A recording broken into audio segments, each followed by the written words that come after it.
Hi, this is Denise Mathew, and today I'm going to make these diffuser necklaces. Now, you could do these with earrings if you prefer. It's really your choice.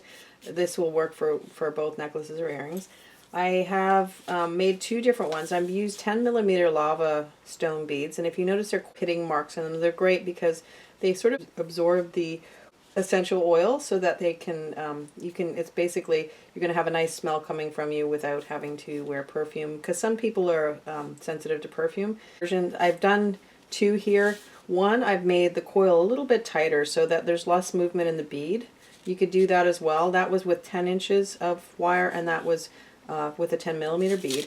The other one, I've used 12 inches of wire and made a little bit, if you notice the bead sort of jiggles around a little bit more. This gives it a little bit more of a oval shape as opposed to quite a round shape. This one I put on leather and the other one I put on chain, so it's really a choice you can make. You could use bigger beads if you wanted to. If you're going to do that, then you're going to need to use more wire. Oh, let's get started. Working with 10 inches of 20 gauge wire. It's dead soft, so because I only have dead soft, then it's better to use a half hard wire for this project. I'm just going to run my wire straightening pliers along the wire, over the wire a few times, and what that's going to do is it's going to wire harden it so it'll be stiffer and make it almost half hard for me. So when you're doing that, you'll notice that it will get warm in your fingers, and it'll also just get a lot stiffer than before. So this is just going to prepare it, but if you already have half hard, you don't have to worry about that. You can just go ahead and start the project. So this is 10 inches, and that's based on a 10mm lava bead that I'm using. Now this is drilled, but we're not going to use a drill. I'm going to have that inside the cage, so it's not necessary to have a drill. So if you can find a lava stone that doesn't have a drill in it, that's perfectly fine. You just want to gauge the wire that you're using based on the size of your bead. I find that 10 inches works pretty good for a 10mm bead, and so you can reduce or increase it according to how big your bead is. Go to the center of the wire. Now you can use your ruler if you want and just measure it. So just measure 5 inches in, and then I'm just going to do not really a bend so that I know where the center is. Now you could do a Sharpie or something like that if you prefer. The reason why I want to do that is because I want to have my two spirals to be about the same size, and you'll see what I mean when I'm doing that. And start with just a little tiny loop. And you're going to be rolling inwards. Okay, so your wire's like this. You're going to roll the wire in that way. Okay, so that's something you want to keep in mind. So just start with a loop like I just said, and so something like that, and then just start to bring it in. Now what I find, you can use your fingers to roll it in if you prefer, or I also like to use my chain nose pliers. If you're using chain nose pliers, they can mark your wire. So you can do two things. Is you can use a nylon chain nose pliers or wire straightening pliers and roll it in with those. I don't like them because I find I can't really get a great grip on the wire. It kind of slips out. Alternately, you can use some masking tape on your chain nose pliers, and that will protect your wire from getting marked. And I'm just going to roll that in. So I'm just starting to make a coil, a spiral.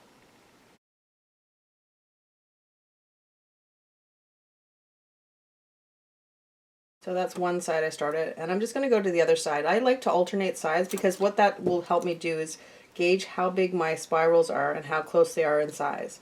So I'm just going to start the exact same thing, just with a little loop. Now if you want to continue to use just your round nose pliers, you could do that as well. It's whatever you prefer. Some people like to hold on to the spiral and spiral it in, and other people like to just use their round nose pliers and then just guide it like that. So that's the other way. Now if you find your spiral is kind of rising up, you can always use your chain nose pliers just to flatten it out like that. It's whatever works for you, and you might have your own way that you prefer. So just continue on, and if you notice, both spirals are going in the inward direction. Okay, so I'm rolling them in towards the center.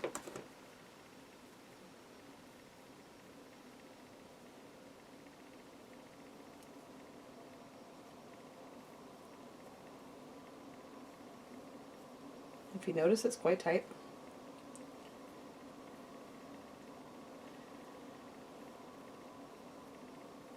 And sometimes you just hold on to the spiral and then just kind of move your wire in around your spiral like that. rather than moving your pliers. And then just go to the other side. And take your time because you want to have them as neat as possible.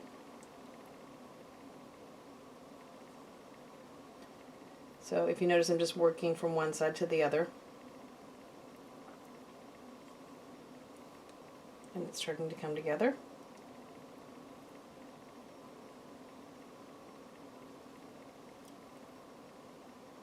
And there's my center, so I know that I'm getting close to my center, so you want to keep them about the same size.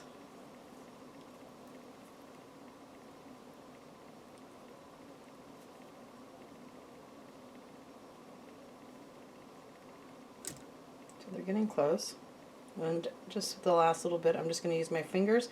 Now the most important thing is you want to compare your spirals against your bead. So your spirals should be bigger than your bead. And if they're not, then they're not going to fit. So then your bead won't fit. So it's hard to see, but the spiral is bigger than the bead, and that's what I want.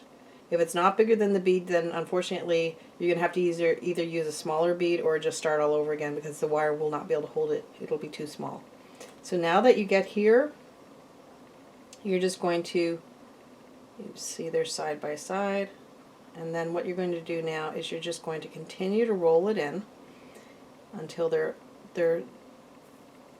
like that, and then continue until they're sort of stacked one on top of the other, and they come together really well. At this point you can just kind of squeeze them together so that they're nice and neat and tidy. And it looks exactly the same on both sides pretty much. Very close to the same. Sure, whichever side you want, doesn't matter which side, it's really your choice. You can take your pliers and then just gently pull, start to pull. As I'm using a half hard, it's a little bit stiffer, so it's a little bit harder to pull out, but that's okay. That's what you want because you want to keep your bead in place. So I'm just going on one side, working on one side.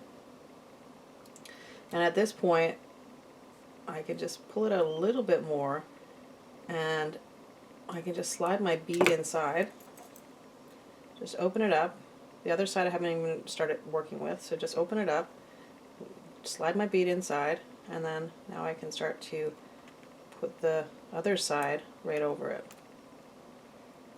And just start to pull the wires alongside so that, and this is fairly tight. Now if you wanted to make it a little bit bigger so that you have your bead is able to move around a little bit more, you can also do that as well. I've made it quite close to the bead. I made this one a little bit bigger, and I used about 12 inches of wire with that one, but if you wanted to just use more wire, you can do that. It's really your choice. As long as your bead can be kept inside, you're good. So then it doesn't matter which side. Basically the bead is where it wants to be. Now you could always pull out these coils on the bottom. If you notice, they're kind of flat still, and I haven't really pulled them out. Now if you do pull the coils out on the bottom, you're going to get more of a cone-shaped cage.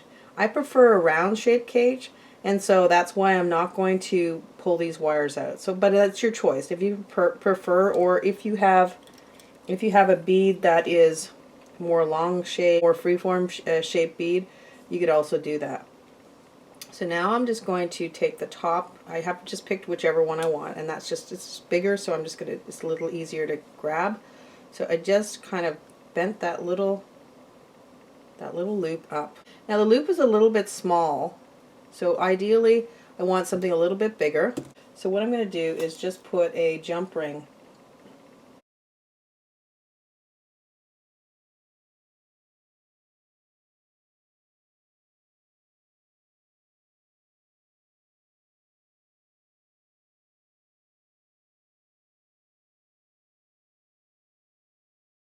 Wanted to adjust it more, you could stretch out the wires a little bit more around it, or whatever you prefer. Just have this pure essential oil. I mean, the brand name doesn't matter, it's just what I have. And you could drop it in with, like, some of them come with droppers. This is not with a dropper.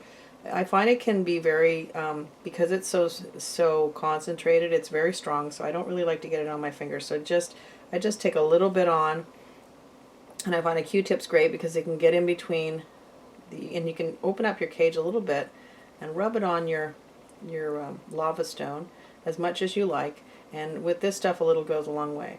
And then once that's done, you can just close that cage back up, and then that will be ready to go.